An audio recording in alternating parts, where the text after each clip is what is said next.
Olá, eu estou aqui com a professora Mirella Heltz, professora do curso e Departamento de Comunicação Social, e César Goes, professor do Departamento de Ciências Humanas e pós-graduação da Unisc.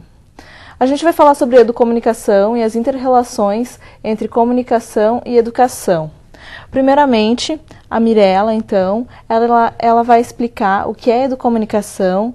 Obrigada pelo convite, né? E é sempre bom falar das coisas que a gente faz com prazer e que a gente gosta de fazer. Mas vamos iniciar então com a educomunicação, tá? O termo educomunicação. Essa expressão ela já está sendo trabalhada há bastante tempo, né? Não só aqui no Brasil, mas veio com o Mário Kaplun, da Argentina.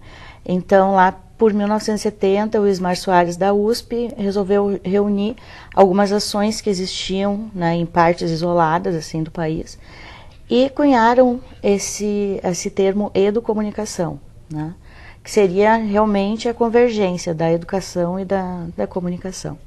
Mas a gente não pode esquecer que a convergência dessas duas, né, ela traz fortemente as ciências humanas, a sociologia, a filosofia, toda a área das ciências humanas, em algum momento, né, elas se chocam ali. Por quê? Porque tu trabalhar com educação e comunicação atualmente, tu tem que trabalhar com sujeitos no meio que eles vivem, né, e não ditar alguma coisa de cima para baixo. Então, todo esse... é uma aventura, né? Toda essa aventura que se tem na área da educomunicação, ela precisa estar o tempo inteiro focada na área da sociologia, no bem-estar do sujeito, ou da assistência social, do serviço social como um todo. E os projetos que eu trabalho são super diferentes, só que o objetivo deles é o mesmo. O objetivo deles é trabalhar com ações e atividades de educomunicação nas escolas. E em alguns momentos, esse conceito de educomunicação, tu acaba encontrando eles em outros projetos que não aqueles que eu coordeno. Como é o caso da educação para os meios, né, que muitas pessoas trabalham a educação para os meios. Então seria tu levar material para as escolas, material pronto, para as escolas e fazer a discussão daquele material com alguns alunos. Isso aí seria educação para os meios, né? Então a educomunicação ela já acontece mesmo quando a gente não imagina, é uma coisa que já acontece naturalmente. Por quê? Porque se a gente for pegar, tá, as ferramentas que a gente utiliza em sala de aula, todas as ferramentas são de comunicação, todas elas são mediadoras. Se a gente pegar um livro, ele vai ser um mediador. Se a gente pegar o caderno do aluno, ele também está funcionando enquanto mídia, né? Ele está comunicando alguma coisa. Então, essa relação de educação e comunicação, tu não consegue separar ela. Ela funciona o tempo inteiro, mesmo porque sem comunicação não existiria a educação, né? Mas algumas pessoas gostam de colocar nomes nas coisas, né? Sim. Então, a gente tem lá mídia e educação, a gente tem...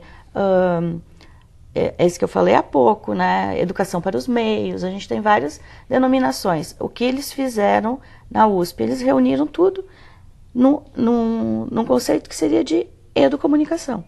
Tá certo, então. Eu vou falar agora com o professor César e a minha pergunta, então, seria se a educação e a comunicação, elas convergem, então, no papel de transmitir conhecimento.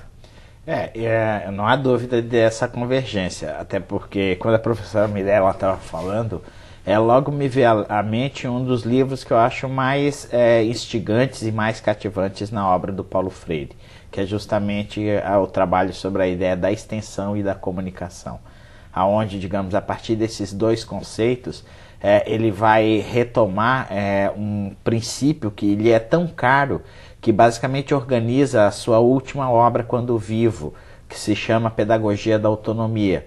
E aí ele está justamente operando, digamos assim, com a ideia do que seria um patrimônio da humanidade, que é a capacidade da interlocução.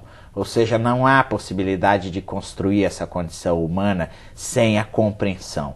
e a comunicação é o agente dessa interlocução. É ela que estabelece num processo de aproximação ou não entre os indivíduos e os grupos a compreensão de um com o outro e a possibilidade de construção de algo em comum.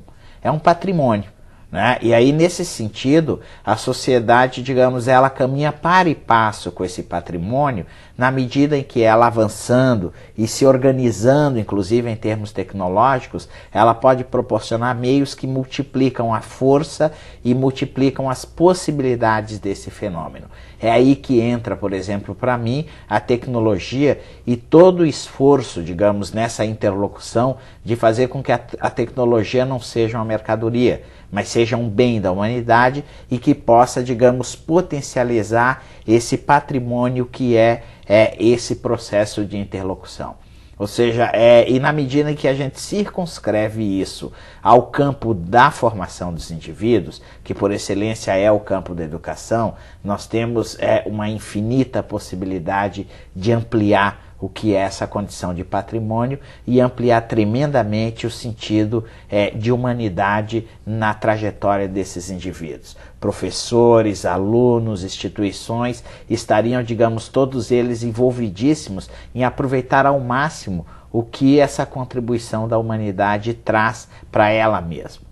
Eu acho que aí há um problema também, e é um problema que não só o Paulo Freire, a USP ela é profícua em produzir, e tradicionalmente a produzir esse processo, digamos, inclusive de alerta.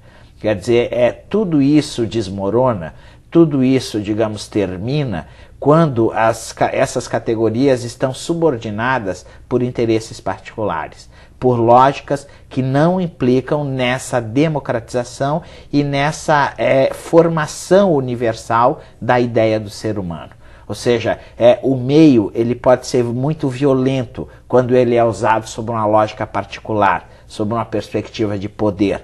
Eu acho que a educomunicação é um campo muito fértil justamente para refletir isso. E fundamentalmente na universidade, para formar acadêmicos que mais tarde vão estar em lugares de decisão e poderão escolher o que fazer com esses meios. Se eles passarem, eu não tenho nenhuma dúvida, por essa formação e essa categoria, nós poderemos contar com pessoas que vão poder pensar que as escolhas não são voltadas diretamente a esses interesses particulares e a um conjunto, digamos, de indicadores que tragam vantagens individuais. E possa significar, sim, o uso da cultura para a própria formação, digamos, o próprio fortalecimento da sociedade. Muito obrigada, professor César.